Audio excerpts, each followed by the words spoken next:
Hey, it's JK. Okay, you know what? Let's address what a number of those watching will already be typing to post as a comment before I even finish this sentence. Yes, obviously you can beat Bloodborne or any of these games with anything that can do damage. But, as you probably know from watching many of these types of videos, it's more about the journey than the final destination. If you're wondering why I still title this video, Can You Beat ... Well, blame the YouTube algorithm for favouring that naming convention for challenge runs. For those that are just here to watch a fun video instead of obsessing over the title, well, come along, get comfy, settle in, and grab yourself a warm beverage to chase away the January chills. Unless you live in the southern hemisphere, in which case get, a fruity cocktail or something. Anyway, sorry, pretty big ramble over there. So scythes in pretty much all the FromSoft games are very cool weapons. They look badass and often work effectively for speedy builds, and Bloodborne is no exception. But there is just one problem. Bloodborne's scythe weapon, the Burial Blade, is locked away right at the end of the game. You only actually get it by beating Gehrman. I know you can also get a version of it in certain online Chalice dungeons, but that would still require a fair bit of progress through the game. So for most players, they'll end up using it in New Game Plus, or maybe even not at all if they've built a focused strength build, as Bloodborne has no respec option. So, in the interest of testing out these weapons to the fullest, I wanted to use the magic of Save Wizard once again to see what it would be like to start a playthrough with this weapon and progress through the game from start to finish using it. Now, you might be saying, but JK, for you, a guy who's beaten Bloodborne and the other Souls games a bunch of times, this isn't going to be that much of a challenge. And here, dear viewer, is where I throw in the twist. What if it wasn't me? What if it was someone who had never played Bloodborne before? Got you an interest now, haven't I? All the gameplay in this video was in fact done by my wife, Babsa Jr., or Babsborn as she'll be known in this video. She likes scythes so much in the other FromSoft games that I just couldn't resist giving her one here. So you'll get to see how the Burial Blade performs and how she handles Bloodborne. For context, she had only played Dark Souls 1 and Elden Ring before this, having gotten the Platinum Trophy in the latter. So without further ado, let's get right into it. Like most trick weapons, the Burial Blade consists of two modes, a one-handed mode with just the Scythe blade, and the two-handed mode where we go full Scythe. The full Scythe mode has great range and decent speed, so hacking down this Doom Wolf at the beginning here was no issue for Babs. I think probably the best part of the full Scythe mode is the R2. You can execute this quickly for some staggering slashes with shorter range, or charge it up full for a tremendous range swing which will send most enemies flying back, even Brickless Cage here. But anyway, it's time to live da vida Lycan with Cleric Martin.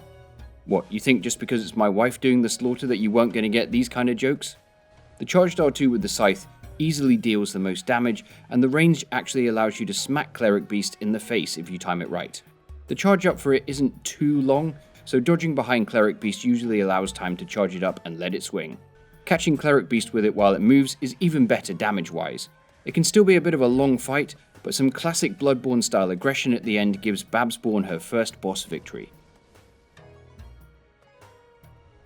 In the lead up to the next boss, spying some enemies in the distance, Babs decided to make use of this consumable which looks weirdly familiar for some reason. I'm sure I've seen that somewhere before.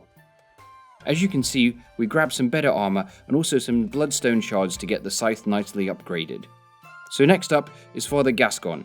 Although faster and probably more aggressive than Cleric Beast, he has much less health and takes more damage from our scythe hits, obviously in part due to the upgrades. The worst part of this fight is the arena, especially the lower part, as getting caught on the tombstones while trying to dodge absolutely sucks.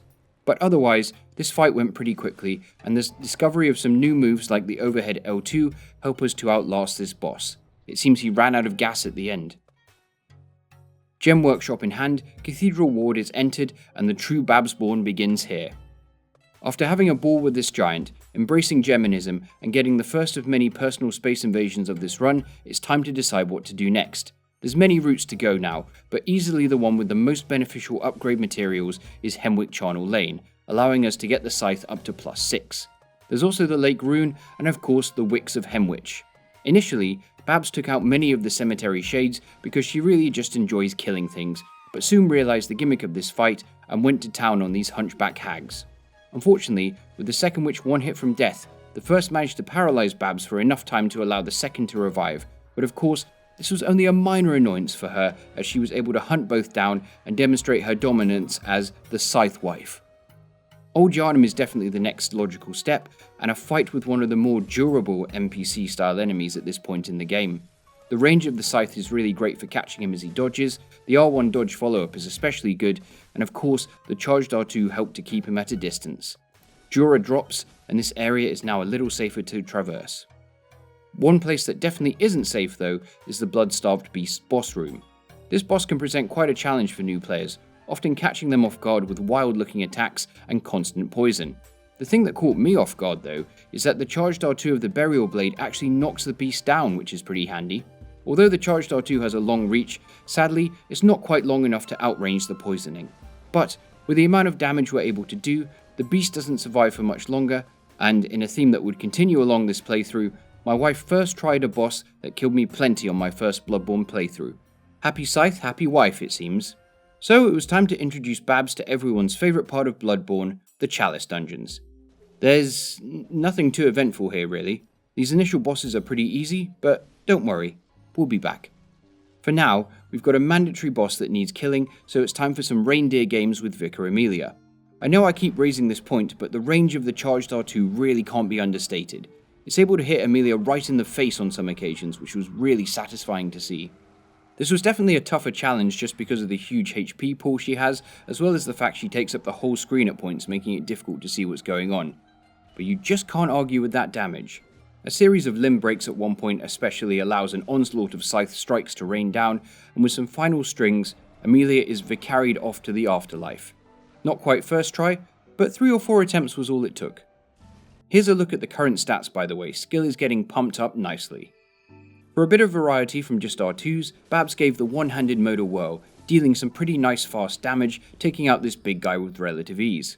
We also equipped some blood gems we'd picked up to give a nice further increase to the damage, and the results definitely show here with these enemies near Upper Cathedral Ward. While here, we took the time to head to the abandoned workshop for the umbilical cord, and of course a trophy before heading onwards to the Forbidden Woods. Thankfully, even in one-handed mode, we can take out these snakes with relative ease, and Babs even took the time to further improve her knowledge of pig anatomy. But of course, we must defeat these Lords of the Rings cosplayers to proceed. After a masterful time charged R2, Babs soon discovered one of the biggest challenges of this fight, this idiot popping you with fireballs.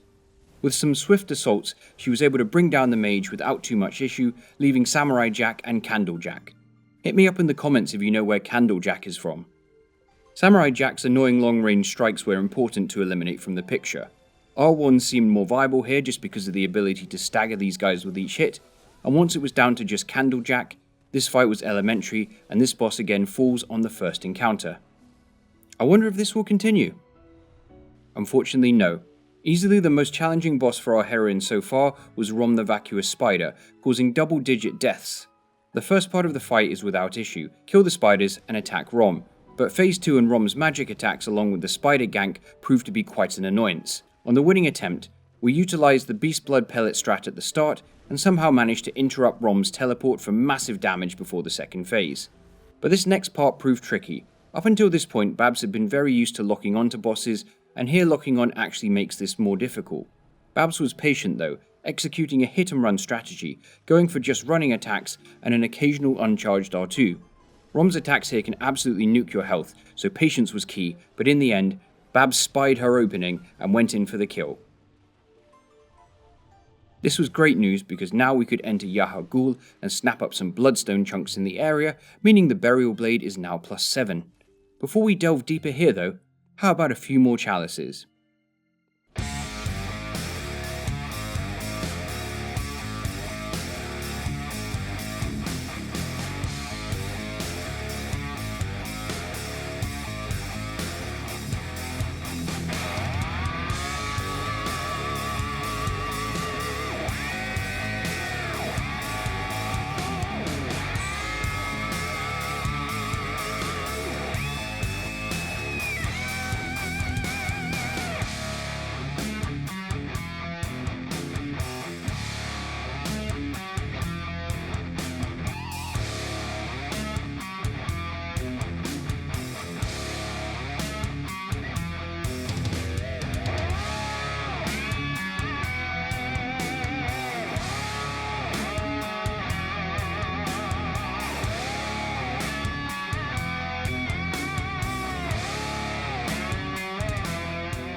Good thing we won't be seeing that guy again.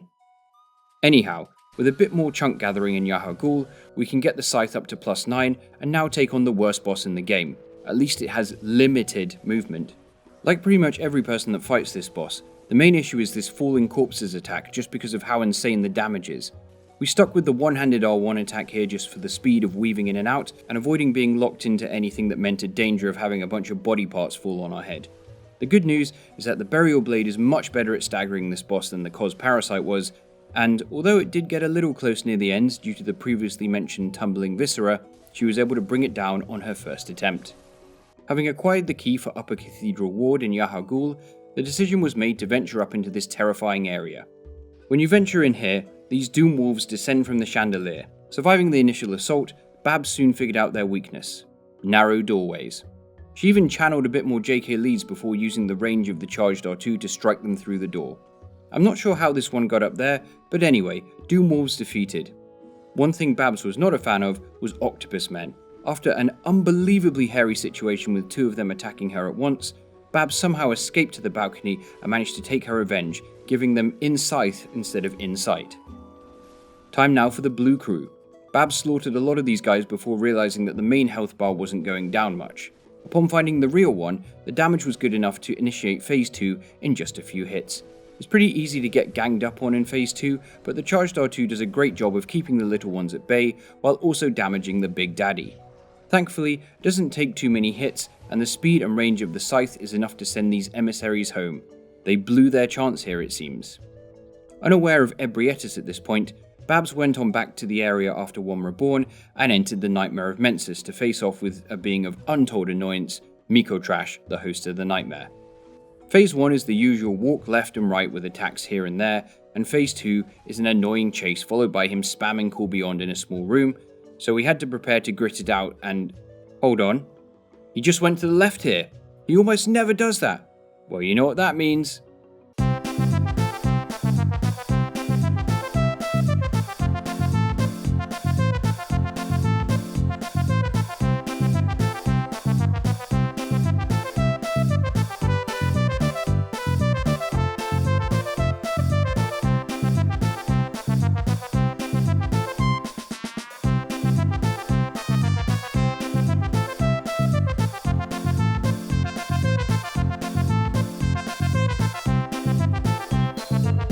Good.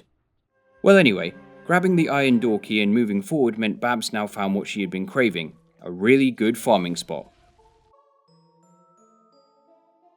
Yeah, that should do it. I think the pig population of Yharnam is now extinct, but probably as important as that is this area here down this lift. Killing these spring torches lets you get some of the best gems in the base game, and proceeding past them also lets you cause pain to the brain and then increase the stock of blood rock to bring the burial blade up to +10. With the gems we just got attached, the damage is increased to incredible levels. With her incredible newfound power, I made Babs aware of Ebrietis, and she was ready to face the most terrifying eldritch monstrosity yet. Although, given the damage a charged R2 does to Ebrietis' head, maybe Babs is the monster here. That is crazy. Ebrietis' rampaging charge still proves a difficult obstacle, but Babs can recover from taking the hit. Here, the visceral attack also does a ton of damage thanks to her high skill stat, and I think Ebrietis regretted lowering her head here. The last few moments of the fight were still intense, as her attacks get quite frantic, but after enough dodges, a final running attack carves up old Pasta Face. Babs is Italian after all. Wanting to clear off any other unfinished business, the Nightmare Frontier, that bastion of joy and fun, was waiting. These silver beasts suffered defeat, this hunter got caned, and then Amygdala suffered the same fate as other bosses, with head weak points that, unfortunately for them, the Scythe can reach. That damage there is no joke. That's like 20% of Amy's health in one attack. Being a big Harry Potter fan, Babs was keen to go check out what Bloodborne's equivalent of Hogwarts had to offer, but she got attacked by some of Hagrid's less well-trained magical creatures upon entry. As much as Babs approved the constant cleaning effort going on, she knew that all these women had to die for her to progress. These bats tried to stop her, but they were no issue. She's practically winging it at this point. But what of the nefarious Ligarius rising up out of his charius? Did she fear the martyr? So one thing worth talking about, which I haven't mentioned yet, is that the damage done by the Scythe is partly arcane. Not a huge amount, mind you, but still some, which explains the reason that the damage is a bit less here given his huge resistance to arcane. Another thing worth mentioning is that this is Scythe versus Scythe, which is pretty cool. This wasn't too bad. 3 R1s at this stage still do over 1000 damage, and after a bit of strife, the Scythe wife ends his life on the first attempt. With the illusion expired, another umbilical cord acquired, the chief attendant retired, and this brain looking wired, something we could have never predicted happened. We got invaded. Parsifal 98 was a tough opponent, utilising the Hunter's Axe and Bolt Paper. It was actually a crazy long fight as Bloodborne invaders seemed to get just as many blood vials as the host, but after a drawn out battle of trading hits, our adversary Parsifals to a mighty swing. Speaking of long fights, here's the wet nurse. She's slow moving and doesn't like being smacked with large scythes very much. The only thing that can be a bit tricky is the darkness attack, but the old run around the arena trick allows Babs to avoid the damage. There's a lot of openings and most of the attacks are easy to avoid. A few more strikes and... You know, I just looked up what the term wet nurse means and now I'm really confused. Definitely not the best boss this game has to offer. With most of the base game sorted out, it's time for a bit of DLC action. Thankfully, there's some hunters here who do our work for us. Shame they're a bit too trigger happy to form alliances with. After confirming that DLC stands for Dead Lichen Creatures and bringing Doomer to the Boomer, it was finally time for Ludwig, a significant difficulty spike for most runs. How will the Scythe hold up here? Well, the damage is certainly good, but of course, Ludwig's frantic movement in Phase 1 is enough to cause anyone problems, especially when you've never fought him before. After finally landing enough head slashes for the stagger, Babs showed no remorse for this horse and slashed furiously until Phase 2 began. Here, although the attacks are a bit less frequent, the damage can be high, and sometimes making an error in dodging can lead to an onslaught which can nuke your health. Babs somehow survived Ludwig's most powerful attack, and with no vials remaining, went in for an all-out assault, staggering Ludwig, and in a moment that left my jaw hanging open, defeated him on her first attempt. I sat there in shock for a solid 60 seconds, remembering the dozens of attempts this had taken me first time. Granted, Babs was likely better prepared with her build than I was by this point, but still a fantastic achievement, definitely no show ponying here. Upwards into the cathedral, these NPCs try to ruin our day, but a full-forced Fast and Furious assault with the one-handed mode brings the melee one down quickly and the spell spammer soon follows. We can now ascend upwards to the research hall. We've no patience for these patients though, and head up to find that the Smurfs have seen better days. Babs gets smacked by Smurfette, and Papa Smurf won't stop spamming projectiles. Quick hit and runs work best here because it's too easy to get ganged up on. These guys also do a surprising amount of damage actually. The head smash especially is very deadly, but thankfully they at least leave themselves open with the meteor attack. After some more slashes, the Smurfs get stomped. Now they really do fail at living. The next boss is Lady Maria. It's time to go see her. As she's a human type enemy, the scythe hits can stagger her, but her hits are fast, particularly in the final phases. She can shred your health if you let her. In the first part, if she doesn't initiate her hyper armor, you can sometimes get a chain of stagger hits. In the second phase you can also pull this off, but we found the chance was rare as she seemed to go into her hyper armor more. Things get a bit hairy as Maria actually executes a visceral on us. Babs narrowly survived the follow-up, recovered and went in for the kill. Maria has run out of time as it seems, as she just lived her final hour in the clock tower. Of course, no DLC playthrough in Bloodborne would be complete without a joyous trip into the fishing hamlet, a bastion of good weather, friendly inhabitants, and completely fair lightning attacks. But mainly, it contains the toughest test for our heroine thus far, a monstrous baby with a placenta for a weapon. Charming, this boss puts the fun in all fun. Of anything so far, this killed Babs the most. The scythe damage is still good, but the orphan has a lot of health, and the opportunities to hit and not get punished are far less frequent than with other bosses. Babs opted to stick to one-handed mode here simply because it allowed quicker recovery and escape in situations that required it. After a few of the usual deaths, on attempt number 10, this happened.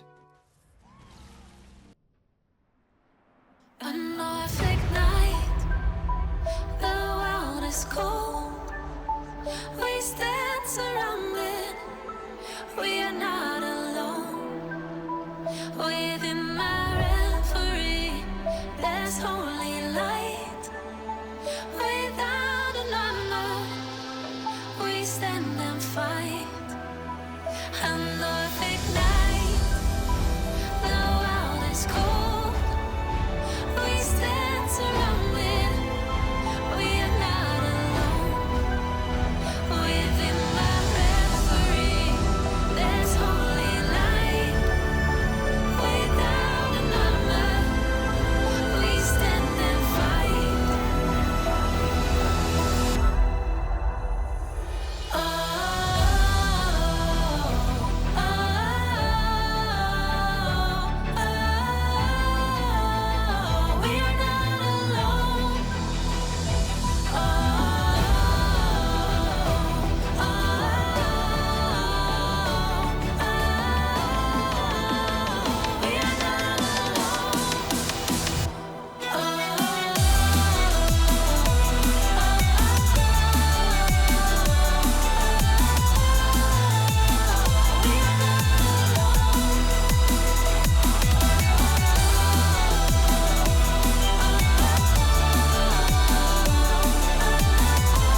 That was definitely way less attempts than I took.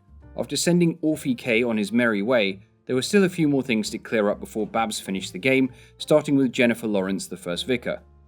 Compared to Orphan, this guy is honestly pretty easy. I've never really understood why some people say this guy is harder than Orphan. Sure, he has more health, but his attacks are much less chaotic, and you can break limbs, which the Scythe is very adept at doing. The final phase also has very few attacks, and apart from the lava spray, there's not that much to worry about. Saying that, Babs went in for the kill and nearly ended herself, but luckily Lawrence fell first. He didn't have a leg to stand on here. So there's actually an extra wrinkle to this run. Babs decided to go for the Platinum Trophy. This of course means getting through all the Chalice dungeons up until Queen Yharnam. There's a lot of not very exciting bosses before that, but they're mostly pretty boring and not worth talking about. Except this guy in his small room with his terrible camera. Babs, what do you have to say about this guy? This guy can right off. Okay, well there we are then. As for the Queen, well, did you know the Charged R2 actually knocks her down? This was a fun fight with some cool visuals like the raining blood and feels very unique compared to a lot of the others. Also it helps that it's not ruined by crappy boss rooms with whack cameras. This Killer Queen is no joke, but timing those charged hits for just as she gets close enough is great. Babs actually managed to time several of them in a row at the end and then went in with a royal flush of slashes to finally put the Chalice dungeons to rest. Only one boss remains to complete this run, and of course we need to kill this Bill like our name is Uma Gurman. It's a final Scythe vs Scythe battle, fitting really. After all Babs faced before this was significantly easier, but a beautiful trade between Burial Blade nonetheless, slashes back and forth against a truly worthy opponent. In one final clash, Babs emerged the victor, but of course a new threat instantly emerged. A whole-faced monstrosity with tentacles, ribs and viscera with otherworldly powers such as reducing our heroine's health down to just 1. But there was no stopping her. As far as Babs was concerned, Christmas had come in Bloodborne and it was time to open her moon presents. So that's it. Bloodborne not only beaten but in fact platinum trophied using a scythe. A very fun weapon indeed and definitely worth your time using if you get the chance to. Versatile, powerful, speedy and great range. Hope you liked the video. Let me know in the comments below if you've used the Burial Blade before. Hit like and subscribe if you want to support the channel. Last thing, Babs, let's get your opinion on the FromSoft games you played so far, so give me your score out of 10. Elden Ring. 10 out of 10. And Bloodborne? 10 out of 10. What about Dark Souls 1? 7 out of 10, but that's because I've had to play it twice and the first playthrough was shit. And lastly, which you're currently playing through at the moment, Dark Souls 2. You. Well, there you have it. Have a good one, and see ya.